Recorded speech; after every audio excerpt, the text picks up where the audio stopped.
Hello, everybody. This is Demetra K, and I'm sitting here with Donovan throwing rocks and hiding his hands Sadiq. And this is the second edition of Don't Believe the Hype, where we want to highlight different stories that are trending, some that are not trending, and ask you to think for yourself and not just believing the headlines or what's on top. We're asking you to dig deeper here. And so I want to get right into it. I don't know if any of you guys have heard about the story. Well, this story actually took place about 20 years ago or so in Las Vegas. It is the story of Sherrice Iverson.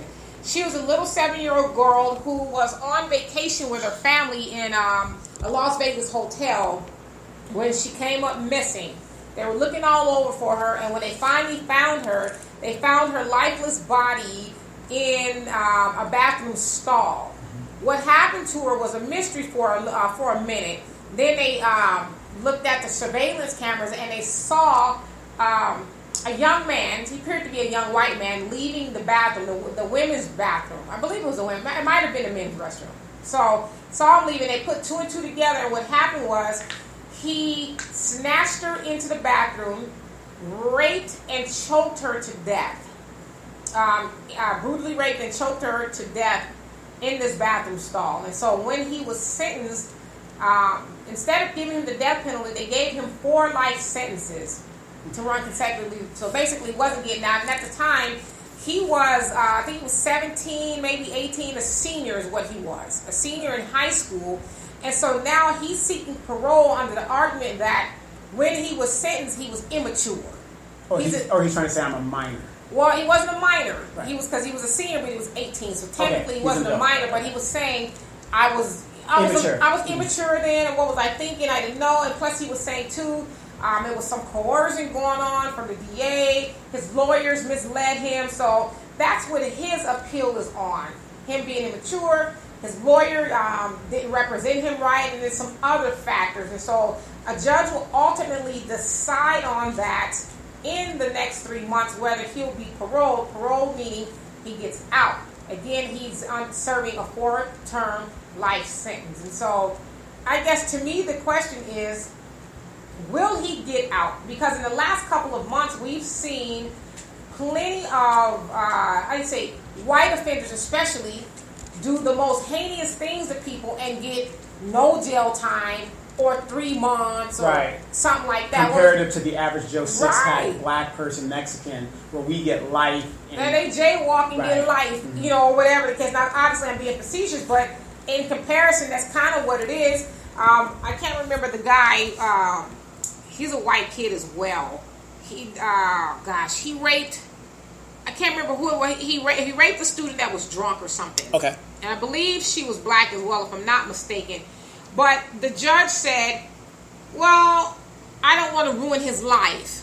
Yeah, okay, that was at a college thing up in Stanford or one of those ones? Yes, the judge didn't want to ruin his life because and he's from an affluent community. And he's from an affluent community and all these other things. And so he only ended up serving 3 months. Right, and a black guy did this, similar thing. He was an athlete, and they gave him like 8 years or something. And I think the one you're talking about as far as the athlete is the one that was actually falsely accused. Right. And he did like 10 years or something like that. And then the girl, like they tricked her, I guess, set her up rather. And she confessed that she was lying. Yeah. So. And of course, the guy's life is ruined. So because he was supposed to be a big football NFL, scholarship and all that other stuff. It didn't work out for him, but so we have what we call these unfair sentencing. And I'm saying this: I don't think he should get out. I think he should serve every moment of that sentence. If he lives 4 lifetimes, I think he should serve 4 lifetimes, because I don't care how immature you deem yourself to be. I know a lot of immature people. Right. Yeah, but I don't know of anybody who is out there raping and choking to death children in a public venue on top of that. So it's like, that's very bold. And then the prosecutor actually was saying this guy should never get out. Right. And the investigators, because they're saying when he was telling the story, it's just the way he was telling it was so heinous. And it was so heinous and like, what's the big deal? Yeah. These people are subhuman. Right. Kind of sounds like what the President Trump is kind of saying when you you dehumanize a group of people. Exactly. Right. So. And so that's what frightens me as to why he'll get out. Oh, well, he's already served 21 years. He served enough time. He was immature at the time, almost like the Michael Skakel, right? The Kennedy killers, right? Mm-hmm. He raped and murdered. Yeah. My phone's ringing. He raped and murdered some girl in the neighborhood, a 15-year-old, and did he get out? He did get out. Yeah, and they were, well, at the time, matter of fact, they didn't even charge him at the time. It was 30 years later, and then I think they did convict him. Right. Way after the fact. But then so everybody rallied to get him out, but it was and it's an affluent person that he did it. Right. Yeah. And it's an affluent person. It's really sad that we are in a society today where black lives basically don't matter. They figure if it was a white person, oh my God, we got to do everything we can, and and like I said, but you see all these brown and black people going to jail at alarming rates. Right. And then the one case that comes to mind is the one that happened a couple years back, where the very rich boy, he was drinking and driving, and he killed the passengers in the car. Yes. And he didn't serve any jail time because he was too rich to go to jail. And that's when the affluence defense. Affluenza defense. To right. around. And then his mother, they put him on house arrest because he had broke whatever the rules were. Then the mother went on the run with him. Right. I mean, it's just. And yet it was like. Right. But you killed people, but he didn't kill white people. It was they were people brown. They were right. people of color. So that's what I'm afraid. I'm afraid that because she was a little black girl, and this is a white man. He's now 39, I think he is now. He is 39. Served his debt to society, so they'll say. And he should be. But that's society. Okay, this is why I'm against the death penalty. Mm-hmm. Okay, I believe. As a democracy or whatever, when you give the government in a democracy the very power to kill the people who give the government the power, right? That's insane in itself. However, killing somebody, it's almost like the government needs to get out of the revenge business. Because that's all it is. Eye for an eye. Yeah, you're not going to bring that loved one back. Put that person in jail for the rest of their lives where they can't enjoy going boating and all this other stuff. Put them in jail. And let's make it a real jail, people. In Japan, their recidivism rate of returning prisoners is 1% or less. Because don't they have those really small cells? You have a hole where your shitter is. There's no thing in the window. I mean, you don't want to go back to Japanese jail. I would be cool. Be like, listen, I don't want to commit no crimes. Right. Turkey, same thing. If your family doesn't support you, you ain't eating. You ain't getting the things you need. It's as simple as that. So the crime rate is very low. Very, very low in Japan. And that's true, like you said, as far as the recidivism rate here in the United States, it's very high. Mm-hmm. Well, for one, because the way the system is set up. Because they make money off of us. But then when they get out, they're a felon. Right. It's hard to get a job. Mm-hmm. And so it's like, okay, I'm going to go back to crime. Right. And then I'll go back when I get caught. Well, the funny thing is you say that now. I think that demographic is kind of changing because with all these warehouses and logistics and Amazon that has destroyed this country, right?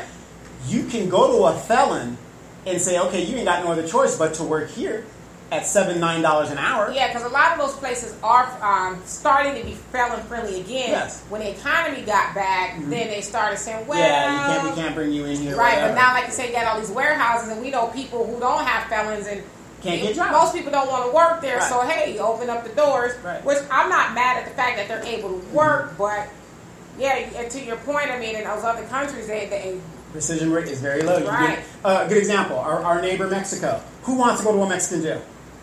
Yeah, I heard it's exactly. It's a doozy over there. Right. Yeah, over here, my daughter was showing me a video of prisoners over here, and I kid you not, I know we can't see it here, but they had a TV almost as big as yours in this cell, in their cell. Mm-hmm. Because and they had all the apps on the TV. And I'm like, they ain't listen to me. Wait, they was recording it. So where you get the cell phones from? Recorded it and uploaded it to social media somehow because it was trending. Hey, girl, look. I know I got child support that I'm not making, so I need you to put that money on my books. I want to be comfortable in jail. So, girl, you know I love you. Mm-hmm. You gonna get the 3 hots in the cot. You ain't messing with me. But that's what we really need to do is start doing that. But see, like you said, there's a system set up to where they don't want to do that, and because they make money out of us if we're in jail or out of jail. Right. One way or the other, they're going to make money because the prison industrial system. One of Hillary Clinton's biggest boosters was the prison industrial complex. Oh, I mean, she set it up perfectly, didn't she? It called them super predators. Exactly. And yet, strikes, her and her husband. Black women are on this bullshit right now, talking about we're the difference in the elections and we're doing that. But look who you're supporting. We're the difference. Yeah, but look who you're supporting. You know, they use the example of the Doug Jones election. Yeah. Look who you're supporting in regards to, because she's a woman. Now, don't get me wrong. If you want to support a woman because she's a woman, that's your right. But I think that you should do a little bit more research. I don't support somebody because they are black. As you know, I'm not a Barack Obama supporter. Right. I support him being the first black president and what he tried to do because I understood why he was put there. We were in the revolution. The country was in free fall. They said, we got to do something different. Let's put this Negro up here and watch what everybody does. And everybody stopped. Because everybody remembers Occupy Wall Street. Yeah. When Obama got elected or nominated, all of that stopped. Right. And that's why he was put there. Look at his cabinet. His cabinet was all picked by Wall Street. True. Very true. And he didn't do a damn thing for black people in the 8 years he was. And it's funny because I was having this conversation with somebody last night who said because of and this is a black man, because of Barack Obama, people looked at him differently. And they thought how, and I'm paraphrasing, but well-mannered and educated he was. And I said, well, he's smooth. The brother's smooth. I said, well, who is they? Right. Who are they that are looking at you differently because of Barack Obama? Right. And then he was having a hard time trying to say, I kind of got where he was going. Now white people respect him now as a black man. And I'm like, I've never had nobody do that to me. Now I have had white people come up to me and say, or different people, oh, you're very articulate. He's articulate, yes. But it didn't have nothing to do with Barack Obama. Yeah, why aren't you twerking? Like he was almost trying to say, because of Barack Obama, they know that we ain't all, animals. old brown Negroes. Right, we're not all from the hood. Right, and I was like, get out of here with all that. But to your other point about Barack Obama, he pardoned people and commuted some sentences, and I had this argument with the same person last night. He said, well, Barack Obama did do stuff for black people. I said, he didn't do nothing for us specifically, per se. Tangible. I said, look at all the Black Panthers that are still in prison when it's been debunked that they were guilty, COINTELPRO and all the evidence, but yet these people still sit in prison. I said, you still have somebody like Assata Shakur, who still got a political asylum in Cuba. He could have said, you know what, wipe it all clean. We hear about somebody like Trump, who's I'll do what I want. That D'Souza guy, the Obama conspiracy. And what about that D'Souza guy? He admitted to wrongdoing. And you know how many people I have, especially my white friends on Facebook, they'll send me his stuff. Oh, you should look at this. I'm like, come on, like I don't know who that is. George Opaio, a judge sanctioned him because he was targeting Hispanic people. Yeah, and he was like unapologetic about it. And in contempt of court. Right. Trump is actually pardoning people who are guilty. Right, and so to tie that into your Sherrice Iverson, the little 7-year-old that was murdered, I forget, it's Jeremy Strohmeyer was his name. Somebody who looks like him will probably parole him. Ah, okay. Somebody that looks like him will probably parole him. And the other tie-in I wanted to bring to this is because today, especially in California, is election. It's primary day. And so we are voting to see who's going to go to the ballot for November. Right. And then so I also put a post on my wall just before we came on here saying, black people, take your beautiful selves to the polls and vote because state and local elections matter. That judge who unfairly sentences people of color is going to sit on that bench because you don't vote, or he's going to get off of the bench potentially because you do vote. Because his decisions don't primarily affect his or people. Her. Right, his or her. His or her. Don't primarily affect their people. Their decisions more than likely affect our people. So in your words, when Ray and Pookie go to the courthouse for something small, dime or a nickel bag of weed, that judge may decide, you know what? You need to give me 10 years. You know what I mean? But somebody like them come up there, well, it's a low-level offense. It's going to be legal in a couple of years anyway. Yes, I said, I smoked weed when I was a kid too. The little weed never hurt nobody. Right. But, so there's a lot of things that we can do as black people to stop that from taking place. Yeah, a lot of people say, well, why should I vote? I get it on the, so do I. The federal That's level. what they want you to have that attitude. They want you to have that attitude. But when you go to court, or the sheriff that, potentially is going to be in office, the policies that they back and that they they enact, that affects us. The DA. They have a decision whether they want to charge you or not charge you, overcharge you, and let it go. And I personally know somebody right now who is going through the court system over something very minute that had. Look, I wasn't going to talk about that. I wasn't going to talk about that pimping charge. I was not pimping her. Right. I wasn't going to talk about it even since you brought it up, because that's going to be our second topic, okay? Right. But I know somebody who is going through the court system over something that was trumped up, and is proof that it was trumped up was behind somebody, an older white man, using his white privilege to lie on black young men. And they're going through the system. Now, they're not looking at jail time, but they're looking at getting a misdemeanor. Right, and the some DA fines. wants to stick something and wants them to pay this man restitution for something they didn't do to him. All because he picked up his phone and lied on them. They have video and everything. The man is a complete liar. But the DA, who I am not voting for, that would be Mike Hester. Mike Hester. I'm not voting for, because he has this thing where he's tough on crime. And I know under his watch, his regime, he is trying to do this to this person I'm speaking of, instead of saying, there's nothing here. And so once I was going to court with this individual, it dawned on me, I'm like, how many other people of color came in here and they did what they're trying to do to you? They didn't have anybody who knew the law to help, support, and back them up. They didn't have the other guy's dad, who's a lawyer, to give them the ins and outs. And they just say, well, you know what, it's easier that you take the misdemeanor. It's not going to harm you. But every time you go get a job or try to get a job, it comes up.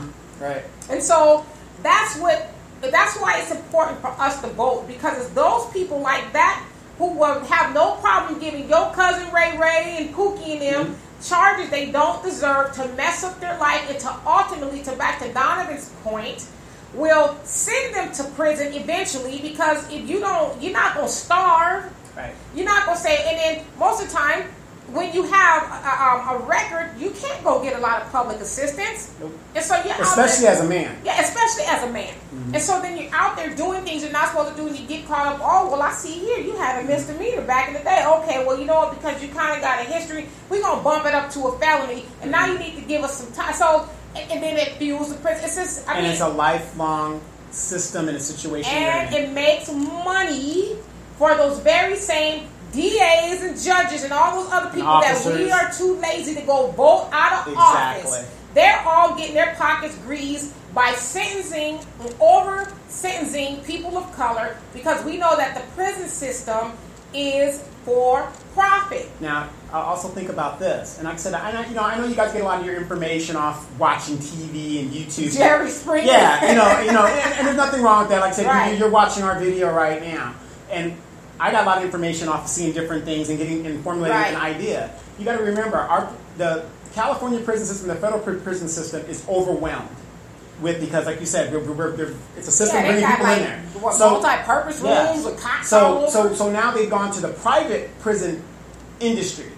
Now, with the private prison industry, our tax dollars are funding that, and there's been several cases of judges who are getting kickbacks from the private prison industry to send. It was in Pennsylvania where that judge was sending kids, 10-year-old white kids, and it was an outrage when they found out it was white kids. 10-year-olds, but I think most of them were people of color. Yeah, of course. Yeah, in the end, but they said this dude made, it was what, $2 million.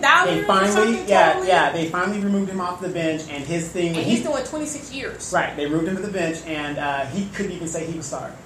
He couldn't even. He was just like. Yeah, he made $2 million or so. And think about it. Who's going to make him give that money back? There was no acclamation to make him give that money back. Right. So his family is now financially secure. But then again, too, you have somebody like Trump. If he feels like he needs to pardon somebody like that, he can do it. And so that's why I wanted to talk about the Sherrice Iverson cases, because here this white boy who took this baby's life in the most heinous way possible, even has the audacity to ask to be let go because I was immature. At the time. And I'm white and a Republican. But you took this baby's life. You didn't go rob a bank. You didn't go do something, where you can say, 21 years, I think you paid your debt. You don't understand. It was a black girl. What's the big deal? Right, but that's what I'm saying. So it's probably going to be somebody like that looks like him that's going to sympathize, because that's what people do. I sympathize with him. You're right. I think you've done your debt to society. The Negroes are killing themselves every day anyway. Right. So, okay, you did. But that all comes from us. Mm-hmm. Too lazy. And I'm not putting the onus all on black people. But no, you know what? You need to, though. Because for too long, we've been trying to be nice and not hurt people's feelings. We are hurting ourselves when we don't participate. Period. Right. Because it affects us predominantly. Nobody's coming to save us. Nobody. And so I saw a friend of mine on Facebook today says that it looks like voter turnout is low. And I thought, how unfortunate. It's always that way. True, but especially in this time, we've got a dude in the White House. Yeah. And we've had a lot of evil people in the White House, but I don't think we've had anybody as blatantly evil as Donald Trump and all of his minions that co-sign everything he does, regardless if at first they're against it. Now, but voter turnout was low. Now, let's make a thing here. Don't think because you're a Democrat that they're not part of the problem either. Look at Dianne Feinstein's record.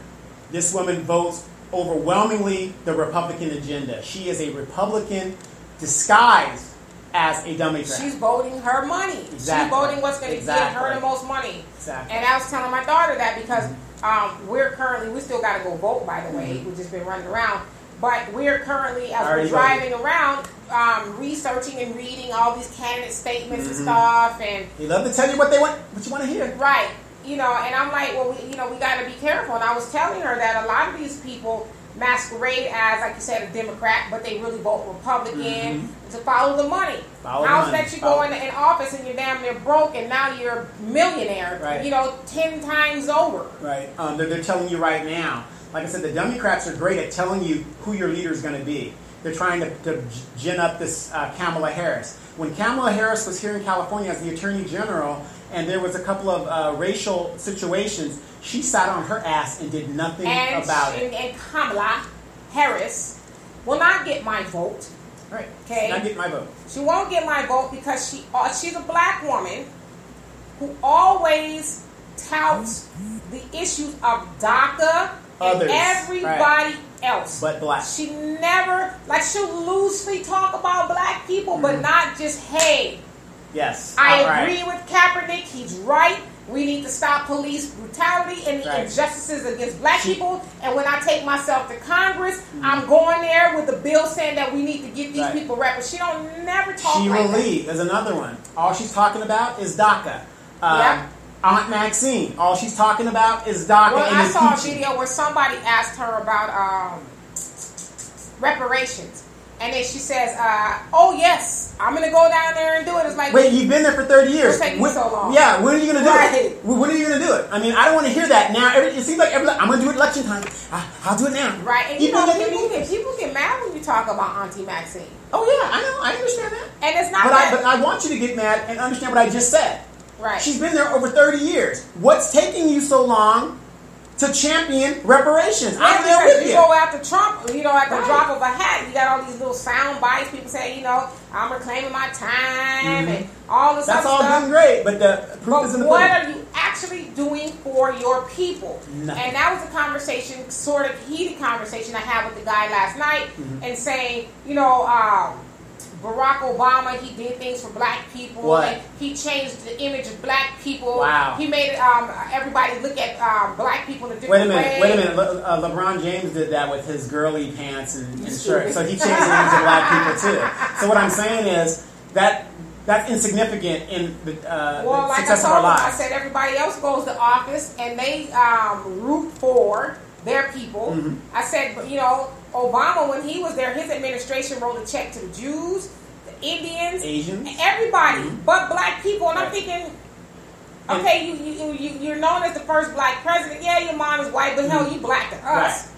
You don't think we need no money? Right. And the sad thing is, he's coming out of Chirac. That should have been the first thing on his agenda about pumping money into fixing. He got a lot of heat for that too, because he, for the most part, it's not me making this up, but for the most part, he neglected Chicago. He sent his boy, and I know he didn't send him, but he was behind him to Chicago and cut all the inner city schools, close them down, take all this money. The taxes are high. I mean, it's just like it made it worse. But this was your dude. Right. You sent him back to Chicago to make it harder for the people who sent you guys to the White House. But again, at the end of the day, though, I blame you because you're so disenfranchised. I don't want to participate. I don't want to. You're making it worse for yourself. Right. You have to. You're right. The local elections. The national elections for president, that don't matter. Right. You don't have to worry about that. Whatever. That's not important. So I'm with you on that. It don't matter because, again, popular vote, Hillary won by 4 million votes. So if we were in a real democracy, she would be president. Right. But we're not in a real democracy. What matters is the local election. And you should be voting and participating in your community. If you don't like the way your streets are, you should be going to city council meetings. And participating. Well, what's a city council meeting? It's a meeting where the people who make decisions for your city, where the mayor is and other people that you represent. So if they put liquor stores in my neighborhood, is it the city council? It's the city council that makes those decisions through the planning commission and all these different things that are basically your neighbors. So basically, I shouldn't just be complaining when I see them building the dollar stores and the pawn shops and the liquor stores in my neighborhood. I should get up and go be active and let them know. Or go down to City Hall. You don't have to wait for the city meeting. You can just go down to City Hall and, hey, I want to talk to my representative, blah, blah, blah. Email a letter. There's so many things you can take a group of people with you from the neighborhood and say, okay, well, if you guys are deciding to let whoever build a liquor store for the 10th time. I want a strip club over here. In our neighborhood, me and these people and other people are going to make sure they don't get one dime of our money. Exactly. So you guys might want to ask those people who are never black people to go put that liquor store or that thing that we don't need anymore of in their neighborhood because we're going to shut them down. We're not giving them no money. Right now in Moreno Valley, on the east side of our city, there was a liquor store going to be put up in the affluent side of the city. I know they shut that down. And they sure did. They sure did. They went to city council over there in Edgemont. You can bring it in Edgemont. And like I said, we don't have much in Edgemont, and people talk about it, but we have a 99-cent store a couple blocks over. But it can be done. And I used to be just like a lot of people out there, like it don't matter, whatever. But you know what? Without even being on city council, I advocated and got street repairs done in my neighborhood. I got a crosswalk thing. My next project is to get a bathroom in our park over here because I'm tired of seeing little Mexican kids defecating in the park because they have nowhere to go. Well, that's pretty disgusting. It is disgusting, but I have to say it straight because that's exactly what's happening. And you should be disgusted, and you should be helping me get a bathroom for a park that was named for the very first African-American female soldier in the city of Moreno Valley. Absolutely. And that's the thing. Another thing I think we don't realize as black people. We have power. I don't care what kind of job you got. You paying taxes. Yes. You are paying for the salary of the people who are making decisions that adversely affect you. So why not get your money's worth? Exactly. Why not say, well, hell, I'm paying for something, this, that, and the other.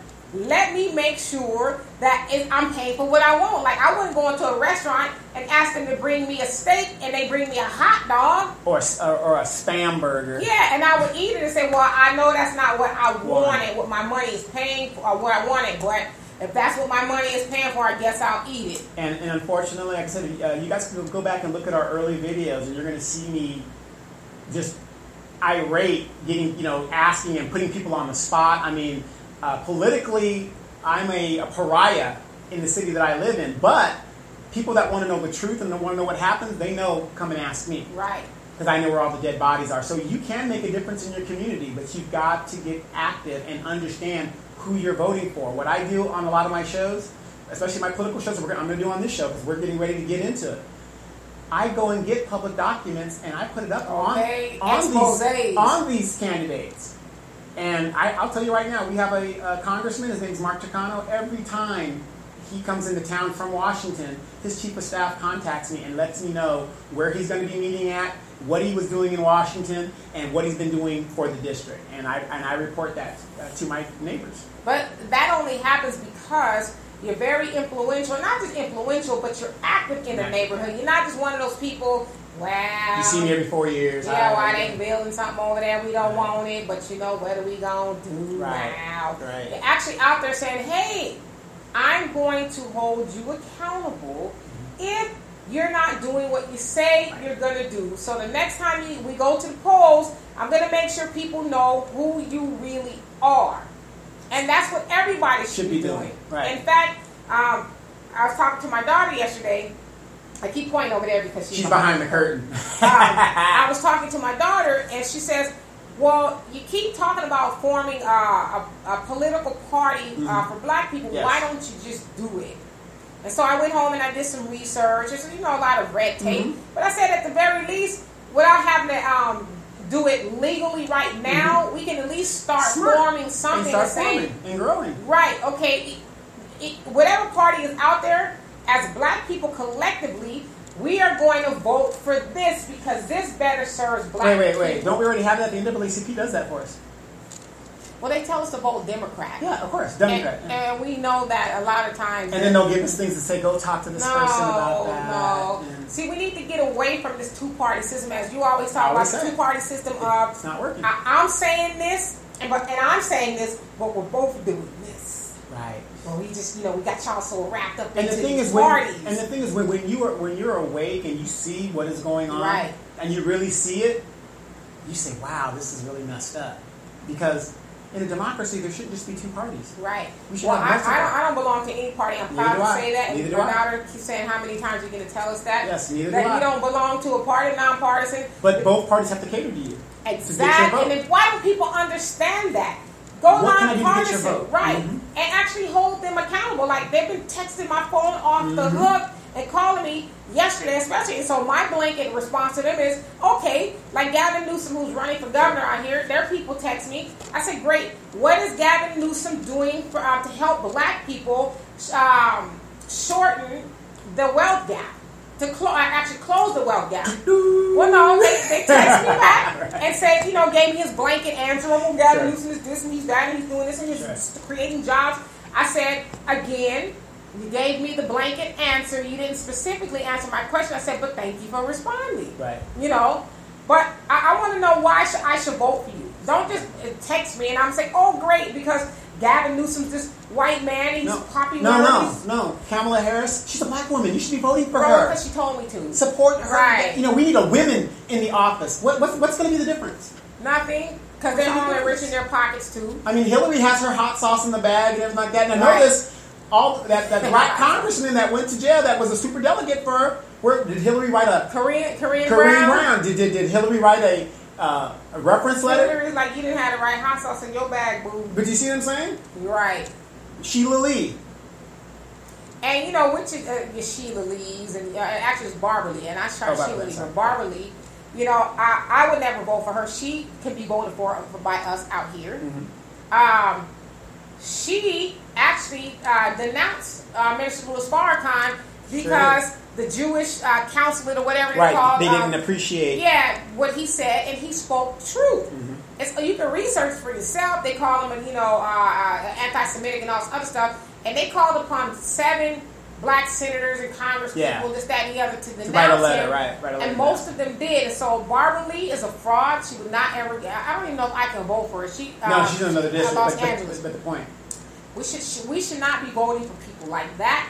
And I'll say this because Farrakhan, for the last 60-something years, have been trying to enlighten, giving us the blueprint, and uplift black people. Has he been perfect? No. Who is? But he hasn't done anything to make us want to turn our backs on him. And she did that. So it's like you're asking people and you're turning your back on a black man who's been trying to help people for most of his life. But what have you done? Right. What have you done for black people that you can really say, I've done this to help my people? And a good example of that, and I'm not saying women leadership is a bad thing. That ain't what I'm saying, but you have some women that just think, well, they're jumping on the Me Too thing, and it's a woman's time. For the most part, I'm not saying all, but for the most part, that is about money and power. Influence. That's gaining, because that's what I understand. They said a bunch of women ended up buying the Weinstein Company. So that was a power move. Yeah, a power move.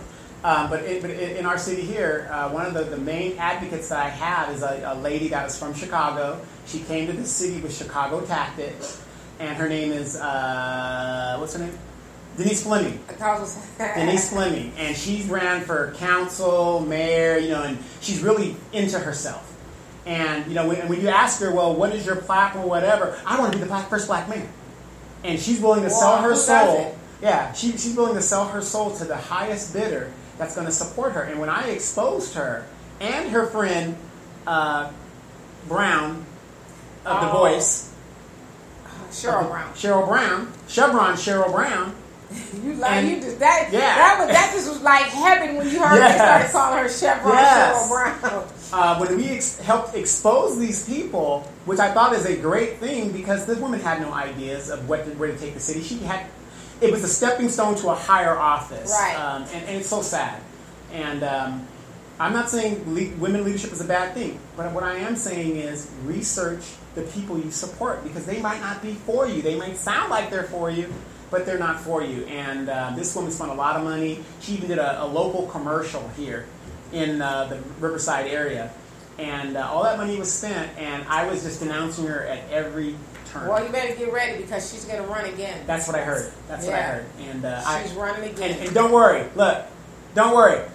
I'll take care of that. Oh, God. So she's running in November, right? Yes. The election's going to be in November. And right now it's June, so usually around June 6th. That's tomorrow is when it kicks off. The horses start to get running out the gates. Right. So you guys be ready for that. But it is so important. You don't want the national election, I understand, but please, your local elections is what matters. And here in California, for those of you that don't live in California, we just had a 12-cent gas tax that nobody voted for.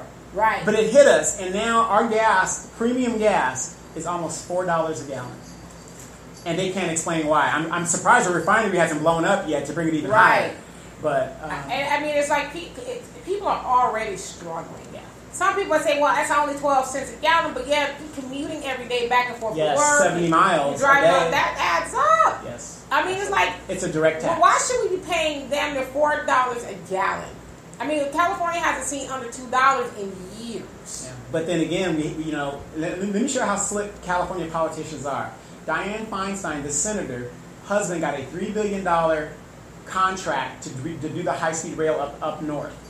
$3 billion of our tax dollar is going to her family in her pocket. Now, we've been trying to get metro links and mass transportation going into Southern California again, like it was in the 1800s, late 1800s, early 1900s. But the cost of getting on the metro link, I might as well get in my car and drive. So they don't even make it transportation friendly where you would want to use it. Right. So there you go. Right. So it does add up, and it does make sense. But we are going into the political season. You guys get ready. It is about to kick off. And so, how much time we got? We got 10 minutes. Okay. So and I want to close this and go on to something else. So when you think about not voting, think about someone like Sherrice Iverson, 7-year-old who was murdered in cold blood. Think about her and her murderer trying to get out of prison because he feels like he was immature at the time and he's maybe learned his lesson. And, it's time for me to leave. Think about that person who you were too lazy for whatever reason you didn't want to go vote. Think about that person that you didn't want to go vote out of office, who will potentially agree with him in that he needed to be out of prison because he learned his lesson and he was young and made a bad decision at the time. A fatal decision. Right. So think about that next time you make all these excuses as to why you don't want to vote. That judge potentially may agree with him. And you could have stopped that decision from going forward. And so on this part, I want to segue into the Ask D&D portion of it. Now, we've all seen this scenario floating around the internet for the last couple of years, but somebody wanted us to address it. Okay, and so it goes like this. I gave that woman back her shoe, by the way. You did? I gave her back her shoe. All right. So this scenario goes like this. A man takes a woman out to a date for the first time. The first time going out to eat. It's a very high-end restaurant. And while they're eating, she asks him, you know, can I get 2 to-go bags or plates or whatever? Oh, yeah, I remember that question. 2 to-go plates for my kids at home. So they wanted to see how we would answer it. Is she wrong for asking that, and how should he answer it? Okay. And what should he be taking away? I'm going to tell you that she's wrong for doing that because he's taking her out on the date. Okay. And I understand she's trying to cut corners and help her kids, but if that's the case, she should just say that right out and let him make the decision based on that. But however, she's trying to finagle the stuff, and no, he shouldn't. I mean, they have daddies. Let their daddies take care of that. Should that be the last date? Yes. If that was me, that would be the last date, because honesty is the best policy. Because you're taking my choice away. I'm trying to date you, not your children. So it's a first date. It's a first date, date. And you want to make a good impression, right. And that's not the impression I want to see. Where it's like, okay, I'm going to have to, I came out. You don't know my finances. Where maybe I only have enough money for just me and you. Now I'm on the spot, and you might be embarrassed. So at that time, you would say, I would say, unfortunately, no. Okay. Well, my answer is this. Because at first That's right. She need to take that thing. She can do what she needs. No. I don't want to say I was on the fence, because you see things in black and white. Yeah. I see things in gray. That's kind of what makes our show unique. Right. So I was like, okay, if that was the situation as a mother, your children were hungry at home. Right. Why did you go on the date if your children were hungry? And why not feed them before you left? Because as a man, and I'm not, but I would be thinking, well, why are you out here with me? Right. Your babies are at home hungry. Mm-hmm. And to your earlier point, if that was truly the case, you know what? I would love to go out with you, but I need to feed my children. Sure. Or whatever the case is. Do you mind if we get something? Or well, I don't know how you would. That's not something I would do. But if that was your situation, however you want to frame the question. Mm-hmm. But I'm thinking, as a man, if you're sitting there with a woman and she asks you that while you're on a date, so that for one would be like, to me, okay, you're probably not a good mom. Yeah. Because you came out here and your kids, what you're telling me, are hungry at home. You didn't feed them. You're more concerned about us dating than you taking care of your children. So I probably don't want to be with you because you're lacking in that area. Mm-hmm. Another thing, like you said, you may be trying to finesse or finagle me, or you may be some sort of a gold digger. Well, shoot, he got me something to eat. He gonna get these kids some late steaks and lobster too. If he was a real man, he would get you. So that's what I would be thinking. But if I had to say yes or no, if I was on the spot, I would have that conversation with her. You know what? Now that just kind of put a bad taste in my mouth about any potential we might have had, because now I'm thinking about those things that I just mentioned. And I'm not even for sure if I would want to continue seeing you after tonight, because if that's how you treat your children, how you going to treat me? Exactly. And I don't want you treating me better than you treat your children. Right. That's like, to me, the equivalent of you coming over to a woman's house and y'all eating steak and lobster, and they eating top ramen. Right. I want you to, because I know that if you're concerned about your children, I know that you're probably a good mom, and you're going to be good to me. Exactly. So, but in my situation, you can always supersize with me. You can always supersize with me. The 29 cents more. Yes. The value menu. Anything on that value menu, you can get. Got it. All right. Well, that's why we always order off the lunch menu. Yes, exactly. You read the menu from the right to the left. Yes. The left. I need you to see the price first. Right, okay? right. Because anything on that left side. So that's how I would answer. I would be compelled to say, this is going to sound cold, but no. Yeah, absolutely. I'm going to need you to get your doggy bag, and I need to take you home. Right, absolutely. So don't eat all your food. You can take your leftovers to them. Exactly. So, but that's what we're going to do from here on out. This is called Don't Believe the Hype. Do some research on the subject we just talked about. And Sherrice Iverson. And again, research your candidates that are coming up in your primary elections. All right, this is what we got. We're going to see you guys again next week. Talk to you guys then. Bye.